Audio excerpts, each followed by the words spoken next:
I'd like to call this regular meeting of the Governing Board to order. Let the record show that all members of the board are present. The district is represented by Dr. Holmes, Ms. Whiting, Ms. Siegel, Ms. Romo, Mr. McGovern, and we have Mr. Lujan and Mr. Ramsey and Mr. Martinez with us. May I have a motion to adopt the agenda, please? So moved. Second. It's been moved and seconded that we adopt the agenda as presented. All in favor, say aye. Aye. Opposed? Passes 5-0. I'll ask you all to join me in the Pledge of Allegiance and a moment of silence. And during that moment of silence, we will be remembering Lieutenant Colonel Bill Henson. He was our JROTC instructor at Buena for 15 years and then served as a substitute, and he leaves a big hole because wherever kids needed him, he was there. So we'll start with a pledge. I pledge allegiance to the flag of the United States of America and to the republic for which it stands, one nation, under God, indivisible, with liberty and justice for all.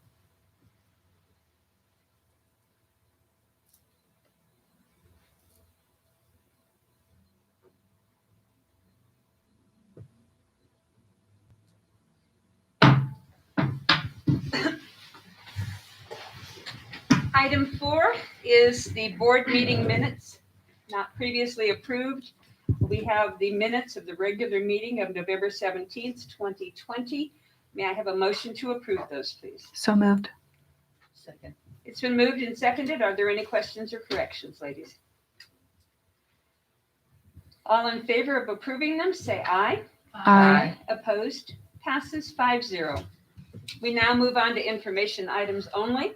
And we go to a summary of current events. And Dr. Holmes, it's all yours.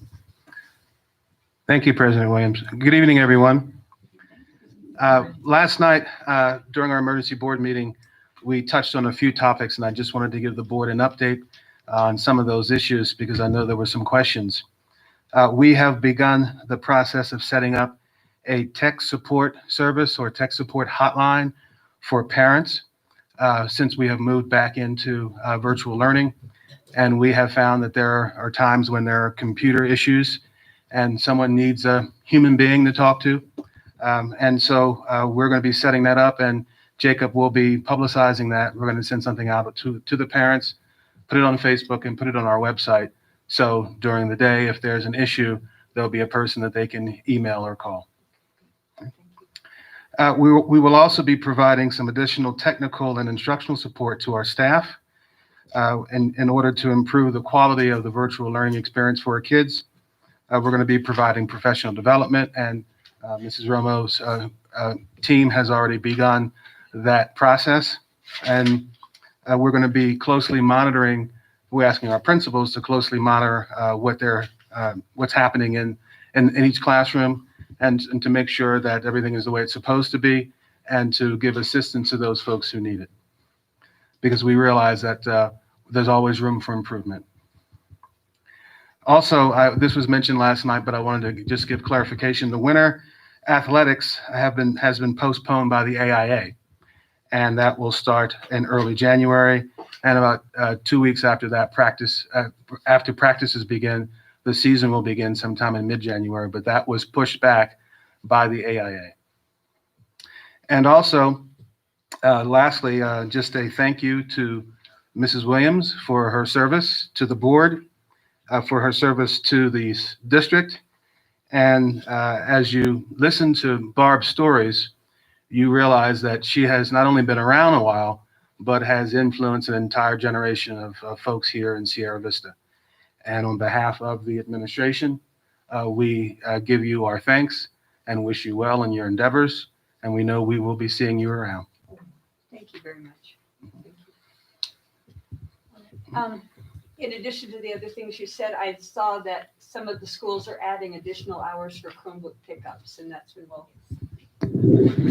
Yes, we were able to schedule Thursday night from 4:30 to 6 o'clock. Both Town and Country and Village Meadows will be open for pickup. It ran very smoothly at both sites today. quite a few came in, maybe not everyone. So that's why we did want to add that evening event in. Thank you for doing that. Mr. McGovern will now give a brief budget overview. Just a quick update, because of our projected shortfall in M&O, since we've had other expenditures come in, so we're projecting the shortfall to be approximately 2.5 million. We did have an increase in our carry forward. I think I previously mentioned it might be 1.7. It officially came in at 1.84, so that's good news. We did get our enrollment stabilization grant. It was right at what we originally calculated, not on our second calculation. It did get reduced, but at least it's at where we were hoping at the beginning. I threw in a contingency of 300,000. I wanted to be very conservative, just in case we had some other COVID items. We do have some ESSER grant availability, but not a lot. So that's what that contingency is for. It's just an in case. So as of now, without any big surprises, we should have a 1.3 million M&O carry forward going into FY22. So actually, that's pretty good news from where we were projected at 2.5 in the hole. So, and that, the other funds, we'll have another update in January. They haven't really moved too much. We haven't had a lot of expenditures coming out of a lot of those, so we'll have another update in January. Thank you. That concludes my remarks. Thank you. Okay, thank you. Now for governing board members, Ms. Sheriff. Sure. I just want to echo Dr. Holmes on thanking Ms. Williams for her dedicated service to public education in our community, including the past 4 years that she served on our governing board. I am so appreciative of the experience and mentorship and leadership she brought to our district and our board, and I wish her all the best in her newfound freedom. Thank you. Oh, and from the governing board. Oh, thank you all. Oh, thank you. Thank you, thank you, thank you. Oh, Ms. Boutte? I just wanted to say thank you to you too, Barb, Thank you. that you have been very supportive. And I can remember a couple of times that you were really, really supportive to me. I thank God for you being there for me those times. And I do wish you well. And do wish you well. And thank you for your time as a teacher there, because I remember a lot of kids that I taught your daughter. Yes, you did. So I want to thank you for that. I also want to say thanks for all the comments that I got after the board meeting last night. I'm trying to answer all of them, and I haven't got to all of them, but I just wanted to publicly say thank you to all who support me and all of you that voted for me.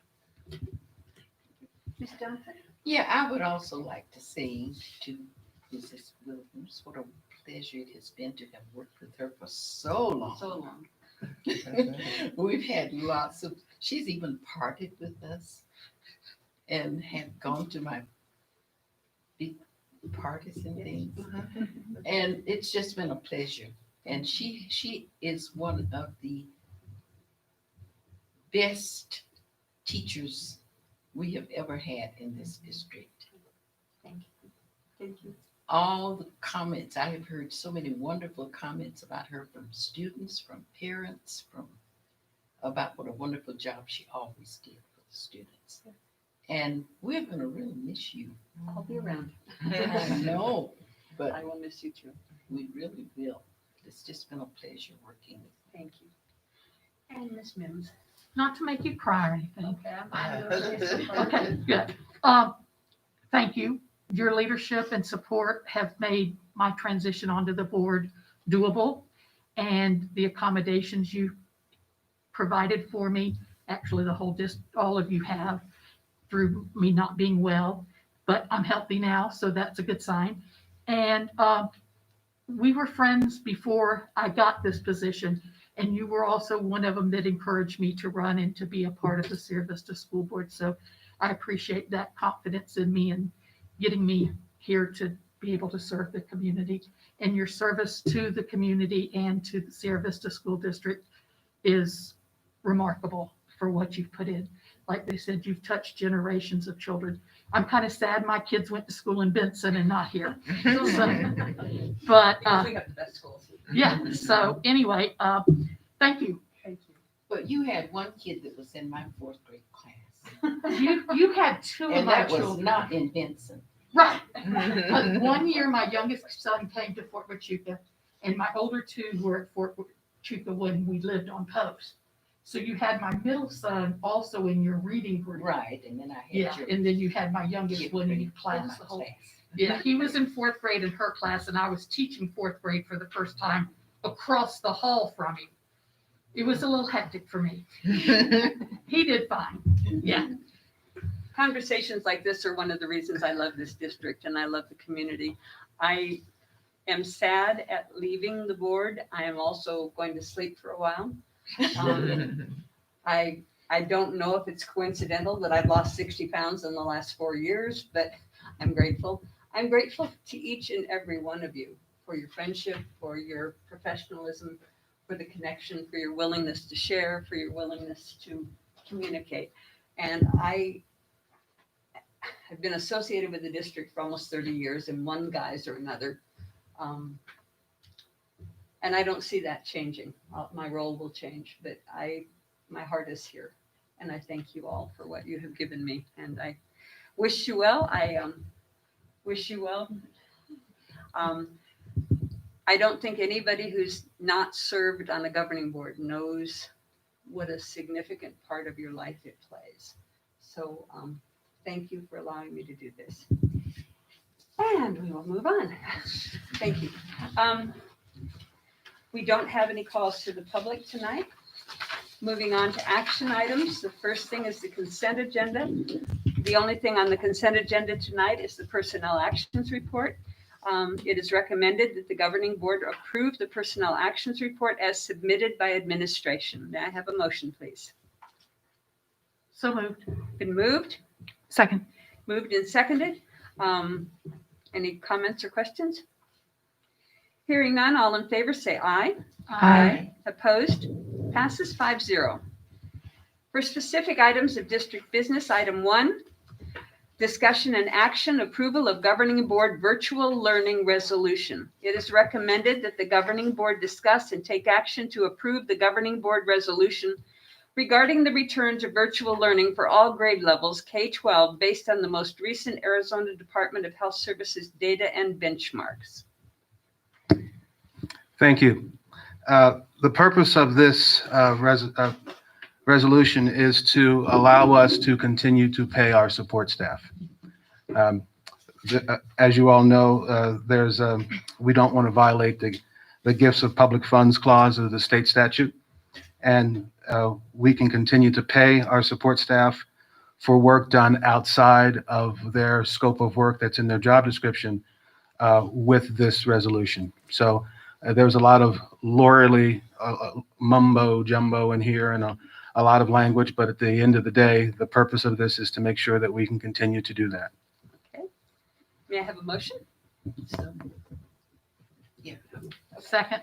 Okay, it's been moved and seconded that we approve the governing board virtual learning resolution, which we have all committed to memory. Any comments or questions, ladies? I think it's important that we continue to remember that our support staff is vital to our operation and we cannot disrespect them. So this is highly significant. All in favor, say aye. Aye. Opposed? Passes 5-0. Item 2, discussion and action approval of a revision to the tax credit fee structure to add the IT tax credit category. It is recommended that the governing board approve a revision to the tax credit category to add the IT capital purchase tax credit as a tax credit eligible category due to new legislative allowing capital purchase through June of 2022. Is that mine? That's yours. I just wanted to remind everybody that normally tax credit did not allow for capital purchases. Legislation at state level allowed that. And I'm not sure which foundation it was that approached us they were willing to go out to the community and ask for this to help with the Chromebook, resupplying and it starts in 2023, so this is good timing.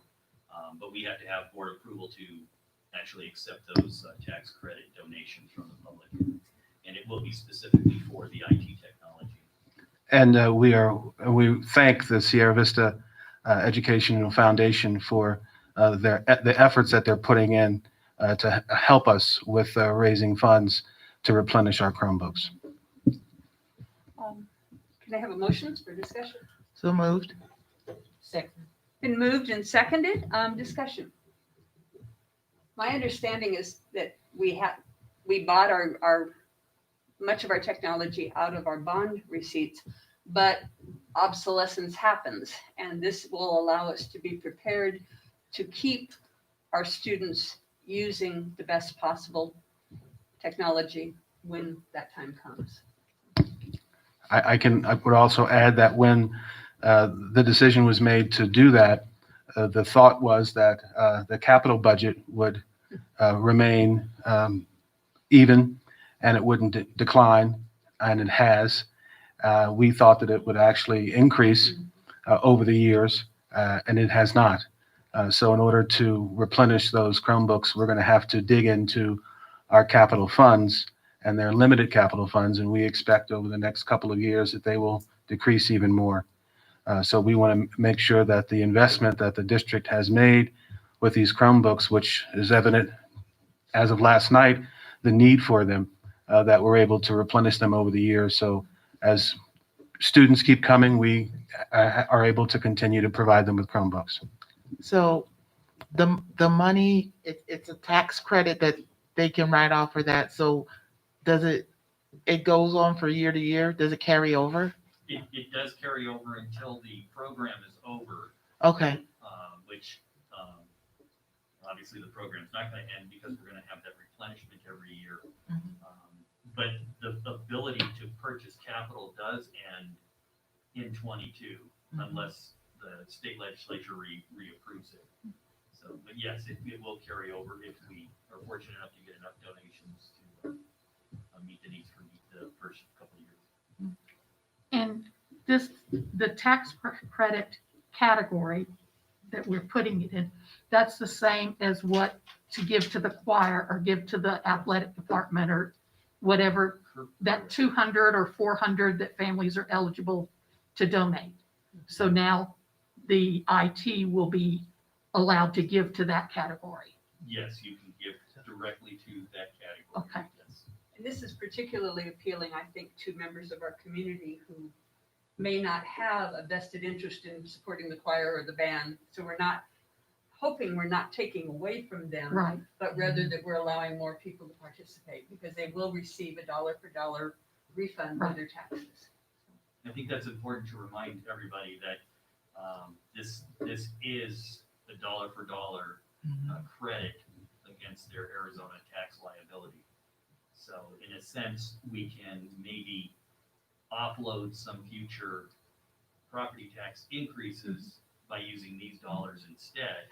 So that's actually a win on both sides. So are we going to do something to put the word out that they could do that now? We have to get your approval first before we can start the campaign, Okay. and that will be through the Sierra Vista Educational Foundation. Okay. Great. You know that they'll be on your doorstep. Exactly. Any other comments or questions, ladies? I think it's a brilliant idea. So I do too. all in favor, it's good proactive thinking. All in favor, say aye. Aye. Opposed? Passes 5-0. Thank you. Discussion and action approval of a purchase exceeding the $100,000 threshold.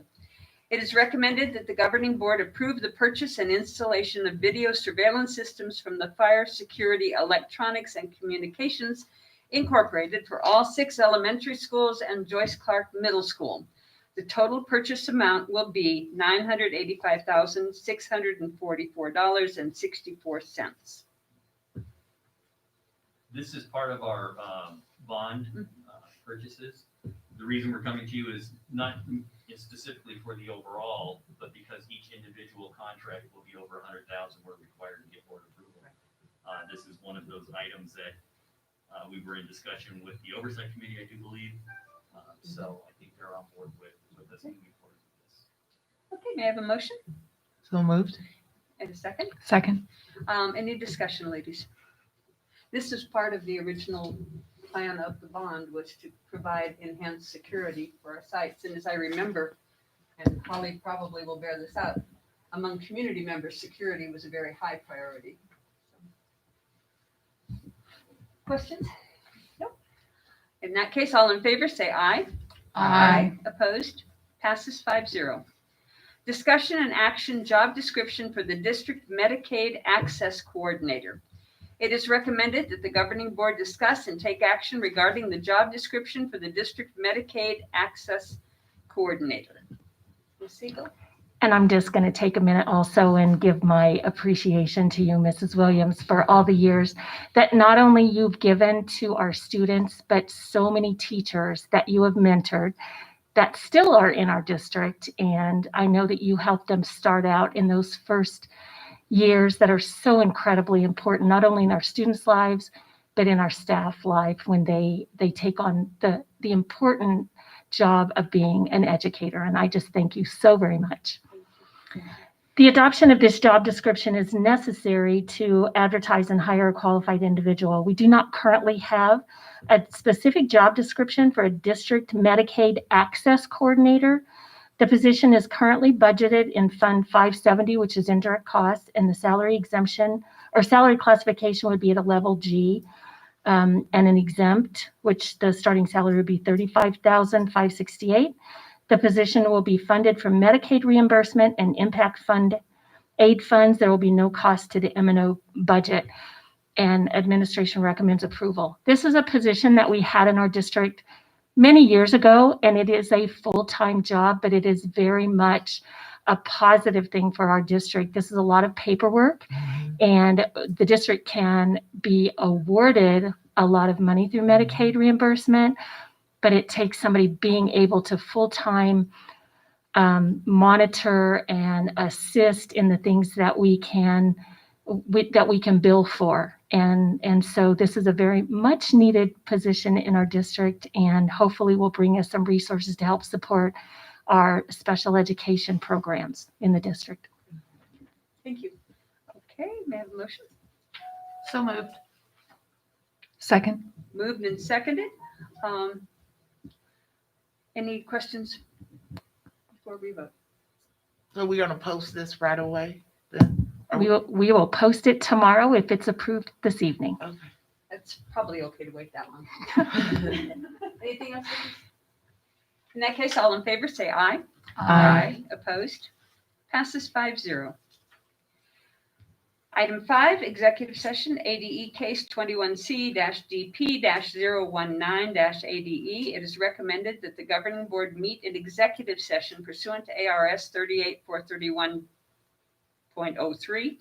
A3, discussion or consultation for legal advice with the attorney for the district regarding Office of Administrative Hearings Matter 21C-DP-019-ADE. May I have a motion to go into executive session, please? So moved. Second. All in favor, say aye. Aye. Opposed? Passes 5-0. So Where are we going?